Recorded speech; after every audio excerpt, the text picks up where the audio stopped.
Vice President Mike Pence and several members of Congress are heading to Sutherland Springs, Texas tomorrow to meet with the grieving families after that mass shooting at the First Baptist Church there.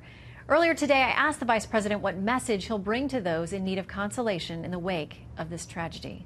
The goal is very simple tomorrow, and that is just to be there. As President Trump said, we'll never leave your side, and I just want to assure the families there that they have the support of the American people, they have the prayers of the American people. What did you make of some on the left who mocked this idea of praying, or that prayers could or should be able to help people in this kind of situation or tragedy?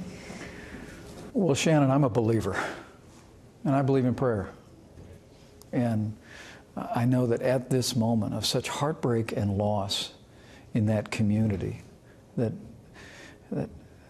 what most Americans are most able to do is to pray for those families. We had the opportunity to walk through the rotunda with you, where everyday folks from around America who were here visiting had a chance to shake your hand, and so many of them said to you, I heard them saying, that they were praying for you. What does that mean to you? Well, I can tell you that the President and I hear that often, and they're the sweetest words we ever hear. It takes nothing away from our determination to get to the bottom of what happened, to understand the why, to determine whether or not there were errors along the way, particularly with regard to the reporting of this individual's background in the Air Force. But right now, I truly believe that covering those families in prayer is making a difference in their lives, and it'll continue to support those families in that community in the days ahead.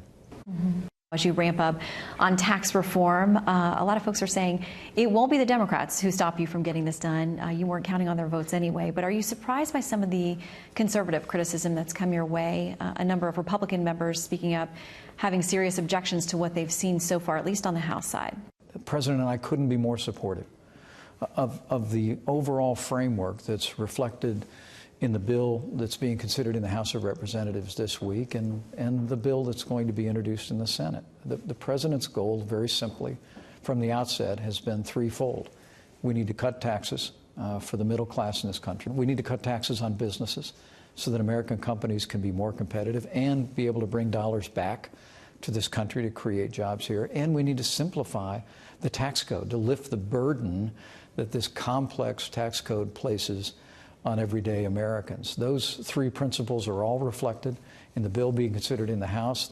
All right, so I'll read some of the critiques coming from the right and give you a chance to reply. They say that there's a hidden new tax bracket, that some people will actually pay more taxes.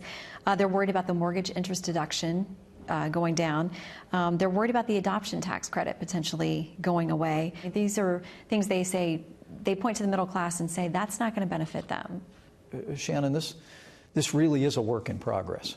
But a lot of these other issues, that homeowners deductions, state and local taxes, these are a subject of a very healthy debate in the Congress. We're going to continue to work in a way that makes sure that working families, middle-class Americans, benefit from this tax cut, and that we create the kind of framework for reform that will really cause this economy to take off even more than it has already. Any scenario in which the individual mandate under Obamacare is included, a repeal of that is included in this tax package? I know it's under active consideration, and you know the President's determination to repeal Obamacare. We came close. We passed it out of the House of Representatives this year and came very close in the Senate, not once but twice. We're determined to come back to that issue next year, but I think the President and I are both interested in seeing the House and Senate consider the possibility of repealing the individual mandate tax as a part of this tax reform bill. You and the President, to a lot of people on the outside, would seem like you're very different personalities. You're very different people, but you seem to work well together. How would you describe your relationship? I'm very fond of the President. We've become good friends.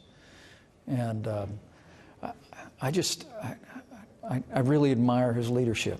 I mean, to see the President speak at a rally, to see him at an event, is to see the same leader I work with every day. A clear vision for the country, a boundless belief in the American people, a graciousness toward everyone that he encounters that always comes through, but the kind of broad-shouldered strength that the American people long to see in a president here at home and on the world stage.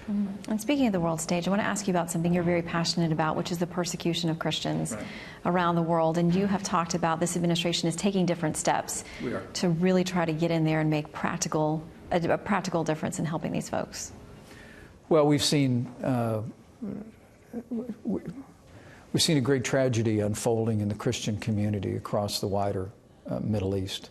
And the last administration flowed resources and support to rebuild those communities through the United Nations, and too often those simply never reach Christian communities. We'd see areas that were neglected.